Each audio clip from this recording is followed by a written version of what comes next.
చూడగానే నోరూరేలా ఉంది కదా, అదే మన రెయిన్బో పూరి. మనం కూడా చేద్దాం రండి. ఒకే పిండి ఎన్నో రంగులు, పిల్లలకి స్పెషల్, పార్టీలకి పర్ఫెక్ట్ రెయిన్బో పూరి.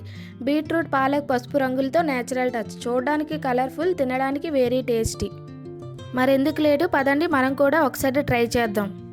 ముందుగా ఒక ప్లేట్లో గోధుమ పిండిని తీసుకుని దాంట్లోనే ఒక్కొక్క స్పూన్ బొంబాయి రవ్వ, కొంచెం ఉప్పు వేసి దానిలోనే రెడ్ కలర్ కోసం మిక్సీ జార్లో బీట్రూట్ వేసి కొంచెం వాటర్ వేసి మెత్తని పేస్ట్లా చేసుకోండి. ఇప్పుడు గ్రీన్ కలర్ కోసం పాలకూరను కూడా అదే విధంగా పేస్ట్లా చేసుకోండి.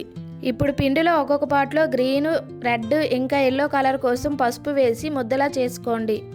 వీటిని ఒక 10 నిమిషాల పాటు పక్కన పెట్టి అన్నిటినీ ఇలా చపాతీలాగా చేసి ఒకదాని మీద ఒకటి నేను చూపినలాగా వేసి రోల్ చేసి ఎడ్జెస్ని కట్ చేసి ఇలా రౌండ్ షేప్లో కట్ చేసుకోండి. ఈ విధంగా కట్ చేసుకున్న వాటన్నిటిని నేను చూపించిన విధంగా కట్ చేసుకొని తర్వాత అన్నిటినీ ఒక ప్లేట్లో అమర్చుకోండి. తర్వాత వీటన్నిటిని చిన్న చిన్న పూరీలా చేసుకొని బాగా మరుగుతున్న నూనెలో వేసి తీసుకుంటే రెయిన్బో పూరీలు రెడీ అయినట్లే. ఈ వీడియో కనుక మీకు నచ్చినట్లయితే లైక్ చేయండి, సేవ్ చేసి మీరు కూడా ఒకసారి ట్రై చేయండి, చాలా బాగుంటుంది.